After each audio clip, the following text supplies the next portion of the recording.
ಗಡಿ ಜಿಲ್ಲೆ ಬೀದರ್ನಲ್ಲಿ ಭೂಕಂಪದ ಅನುಭವ ಆಗಿದೆ. ಹುಮ್ನಾಬಾದ್ ಪಟ್ಟಣದ ಹಲವು ಕಡೆ ಭೂಮಿ ಕಂಪಿಸಿದ ಅನುಭವ ಆಗಿದೆ. ರಿಕ್ಟರ್ ಮಾಪಕದಲ್ಲಿ ಭೂಕಂಪದ ತೀವ್ರತೆ 2.2 ದಾಖಲಾಗಿದೆ. ಭೂಕಂಪದ ವೇಳೆ ಭೂಮಿಯಿಂದ ವಿಚಿತ್ರ ಶಬ್ದ ಹೊರಕ್ಕೆ ಬಂದಿದೆ. ಭೂಮಿ ಕಂಪಿಸಿದಾಗಿ ವಿಚಿತ್ರ ಶಬ್ದದ ಹೊರಬಂದ ಹಿನ್ನೆಲೆಯಲ್ಲಿ ಹುಮ್ನಾಬಾದ್ ಪಟ್ಟಣದ ಜನ ಆತಂಕಗೊಂಡಿದ್ದಾರೆ. ಹುಮ್ನಾಬಾದ್ ಪಟ್ಟಣದಲ್ಲಿ ಭೂಕಂಪನದ ಬಗ್ಗೆ ಖಚಿತಪಡಿಸಿದ್ದಾರೆ ಡಿಸಿ ಗೋವಿಂದ ರೆಡ್ಡಿ. ಮಂಗನ ಕಾಯಿಲೆಗೆ ಮತ್ತೆ 3 ಸಾವನ್ನಪ್ಪಿದ್ದು ಆತಂಕ ದಿನದಿಂದ ದಿನಕ್ಕೆ ಜಾಸ್ತಿ ಆಗ್ತಾ ಇದೆ. ಉತ್ತರ ಕನ್ನಡ ಜಿಲ್ಲೆಯ ಸಿದ್ದಾಪುರ ತಾಲೂಕಿನ ಕೊರ್ಕೈ ಪ್ರಾಥಮಿಕ ಆರೋಗ್ಯ ಕೇಂದ್ರದ ವ್ಯಾಪ್ತಿಯ ಹೆಗ್ಗೆಕೊಪ್ಪದ 80 ವರ್ಷದ ವೃದ್ಧ ಹಾಗೂ ಕಲ್ಲೂರಿನ 65 ವರ್ಷದ ವೃದ್ಧ ಮಣಿಪಾಲ್ ಆಸ್ಪತ್ರೆಯಲ್ಲಿ ಚಿಕಿತ್ಸೆ ಫಲಿಸದೆ ಮೃತಪಟ್ಟಿದ್ದಾರೆ. ಇನ್ನು ಚಿಕ್ಕಮಗಳೂರು ಜಿಲ್ಲೆ ಬಾಳೆಹೊನ್ನೂರು ತಾಲೂಕಿನ ಮೇಲ್ವಾರ್ ಗ್ರಾಮದ ಬಸವ ಪೂಜಾರಿ ಸಾವನ್ನಪ್ಪಿದ್ದಾರೆ. ಕೋಲಾರ ನಗರದಾದ್ಯಂತ ಹೆಲ್ಮೆಟ್ ಕಡ್ಡಾಯ ಹಿನ್ನೆಲೆಯಲ್ಲಿ ನಿಯಮ ಮೀರಿ ವಾಹನ ಚಲಾವಣೆ ಮಾಡಿದ ಸವಾರಿಗೆ ಕೋಲಾರ ಸಂಚಾರಿ ಪೊಲೀಸರು ದಂಡವನ್ನು ವಿಧಿಸಿದ್ದಾರೆ. ಕಳೆದ 1 ವಾರದಿಂದ ಹೆಲ್ಮೆಟ್ ಕಡ್ಡಾಯಗೊಳಿಸುವ ನಿಟ್ಟಿನಲ್ಲಿ ನಗರದ ಹಲವೆಡೆ ಸಾರ್ವಜನಿಕ ಪ್ರಕಟಣೆ ಹಾಗೂ ಮಾಹಿತಿ ನೀಡಿದ ನಂತರವೂ ಹೆಲ್ಮೆಟ್ ಧರಿಸದೆ ಪ್ರಯಾಣ ಮಾಡ್ತಾ ಇದ್ದ ವಾಹನ ಸವಾರಿಗೆ ಪೊಲೀಸರು ಬಿಸಿಯನ್ನು ಮುಟ್ಟಿಸಿದ್ದು, ಮೊದಲ ದಿನವೇ 200 ಆನ್ಲೈನ್ ಪ್ರಕರಣ ಹಾಗೂ 85 ಟ್ರಾಫಿಕ್ ರೂಲ್ಸ್ ಅತಿಕ್ರಮಣ ಪ್ರಕರಣ ದಾಖಲಿಸಿದ್ದು, ಮೊದಲ ದಿನವೇ 38,500 ರೂಪಾಯಿ ದಂಡ ವಸೂಲಿಯನ್ನು ಮಾಡಿದ್ದಾರೆ. ಇನ್ನು ಮುಂದೆ ಸಾರ್ವಜನಿಕರು ಹೆಲ್ಮೆಟ್ ಧರಿಸಿ ಪ್ರಯಾಣಿಸಿ ಅಂತ ಹೇಳಿ ಸಂಚಾರಿ ಪೊಲೀಸರು ಮನವಿಯನ್ನ ಮಾಡಿಕೊಂಡಿದ್ದು, ತಪ್ಪಿದಲ್ಲಿ ದಂಡ ವಿಧಿಸುವುದಾಗಿ ಎಚ್ಚರಿಕೆ ಕೊಟ್ಟಿದ್ದಾರೆ. ದಾವಣಗೆರೆ ವಿಂಗ್ಸ್ ಎಂಪೈರ್ ಅನ್ನೋ ಹೆಸರಲ್ಲಿ 100ಕ್ಕೂ ಅಧಿಕ ಜನರಿಗೆ ವಂಚನೆ ಮಾಡಿರುವ ಪ್ರಕರಣ ಬೆಳಕಿಗೆ ಬಂದಿದೆ. ಎಂಪೈರ್ ಕಂಪನಿಗೆ ಬಡವರು, ತರಕಾರಿ, ಹಣ್ಣು ಮಾರುವವರು ಹಣ ಹೂಡಿಕೆ ಮಾಡಿದ್ರು. ಇನ್ನು ಕೆಲವರು ಬ್ಯಾಂಕಲ್ಲಿ ಸಾಲ ತೆಗೆದು ಹಣವನ್ನ ಹೂಡಿಕೆ ಮಾಡಿದ್ರು. ಆದರೆ ವಂಚಕರು ಮುಗ್ಧ ಜನರಿಗೆ ಕೋಟ್ಯಾಂತರ ರೂಪಾಯಿ ವಂಚನೆ ಮಾಡಿದ್ದಾರೆ. 15 ಜನ ಸೇರಿ ಎಂಪೈರ್ ಟ್ರೇಡಿಂಗ್ ಹೆಸರಲ್ಲಿ ವಂಚನೆ ಮಾಡಿದವರ ವಿರುದ್ಧ ದೂರು ದಾಖಲಾಗಿದೆ. Gajanana KR, Manjunath N, Kumar RV, Puneeth Kumar K, Manjunath K ಸೇರಿದಂತೆ ಹಲವರ ವಿರುದ್ಧ ಕೇಸ್ ದಾಖಲಾಗಿದೆ.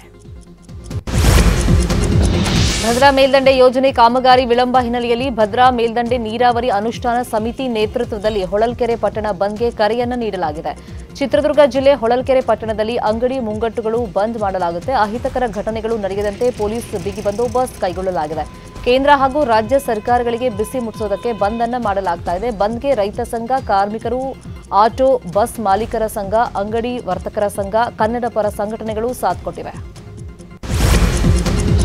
ಬಂಡೀಪುರ ಹುಲಿ ಸಂರಕ್ಷಿತ ಪ್ರದೇಶ ದೇಶದಲ್ಲೇ 2ನೇ ಅತ್ಯುತ್ತಮ ವನ್ಯಧಾಮ ಪ್ರಶಸ್ತಿಗೆ ಭಾಜನವಾಗಿದೆ.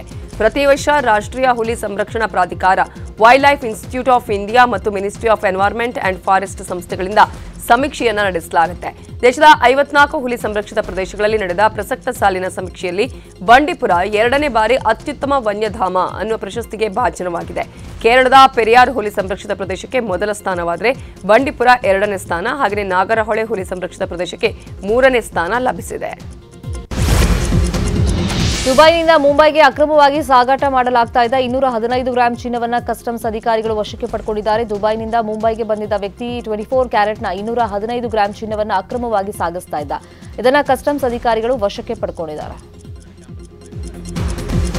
ಆದಿತ್ಯ L1 ನೌಕೆ ಯಶಸ್ವಿಯಾಗಿ ಕಕ್ಷೆ ಸೇರಿದ ದಿನ ಇಡೀ ದೇಶವೇ ಸಂಭ್ರಮ ಪಡ್ತಾ ಇದ್ರೆ, ಆ ಉಡಾವಣೆಯ ರೂವಾರಿ ಇಸ್ರೋ ಮುಖ್ಯಸ್ಥ ಎಸ್ ಸೋಮನಾಥ್ಗೆ ಆಘಾತಕ್ಕೆ ಒಳಗಾಗಿದ್ರು. ಯಾಕಂದ್ರೆ ನಿಮಗೆ ಕ್ಯಾನ್ಸರ್ ಇದೆ ಎಂಬ ವರದಿ ಅವರ ಕೈ ಸೇರಿತ್ತು ಎಂಬ ಮಾಹಿತಿ ಇದೀಗ ಬಹಿರಂಗವಾಗಿದೆ.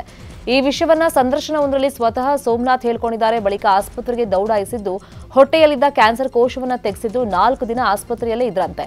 5ನೇ ದಿನದಿಂದಲೇ ಇಸ್ರೋ ಕೆಲಸ ಆರಂಭಿಸಿದ್ದು ಎಲ್ಲವನ್ನೂ ಕೂಡ ಆ ಸಂದರ್ಶನದಲ್ಲಿ ಹೇಳಿದ್ದಾರೆ. ವಿಜಯನಗರ ಜಿಲ್ಲೆಯ ಕೊಟ್ಟೂರು ಪಟ್ಟಣದಲ್ಲಿ ಐತಿಹಾಸಿಕ ಶ್ರೀಗುರು ಕೊಟ್ಟೂರೇಶ್ವರನ ರಥೋತ್ಸವ ಅದ್ದೂರಿಯಾಗಿ ನಡೆದಿದೆ. ಲಕ್ಷಾಂತರ ಭಕ್ತರ ನಡುವೆ ರಥೋತ್ಸವ ವಿಜೃಂಭಣೆಯಿಂದ ನಡೆಯಿತು. ರಥ ಎಳಿತಾ ಇದ್ದಂತೆಯೇ ಭಕ್ತರು ಬಾಳೆಹಣ್ಣು ರಥಕ್ಕೆ ಎಸೆದ್ರು. ಭಕ್ತರನ್ನು ನಿಯಂತ್ರಿಸುವುದಕ್ಕೆ ಪೊಲೀಸರು ಹರಸಾಹಸ ಮಾಡಿದ್ರು. ಕನ್ನಡಿಗರ ನೆಚ್ಚಿನ ನ್ಯೂಸ್ 18 ಕನ್ನಡ ಈಗ ವಾಟ್ಸ್ಆಪ್ನಲ್ಲೂ ಲಭ್ಯ. ಕರ್ನಾಟಕ, ದೇಶ ವಿದೇಶಗಳ 360 ಡಿಗ್ರಿ ಸುದ್ದಿಯ ವಿವರಗಳನ್ನ ನಿಮ್ಮ ಕೈ ಬೆರಳುಗಳಲ್ಲೇ ಪಡಿಲಿಕ್ಕೆ ಈ QR ಕೋಡ್ ಅನ್ನ ಸ್ಕ್ಯಾನ್ ಮಾಡಿ ನಮ್ಮ ಚಾನಲ್ ಫಾಲೋ ಮಾಡಿ, ನೋಟಿಫಿಕೇಶನ್ ಆನ್ ಮಾಡಿ.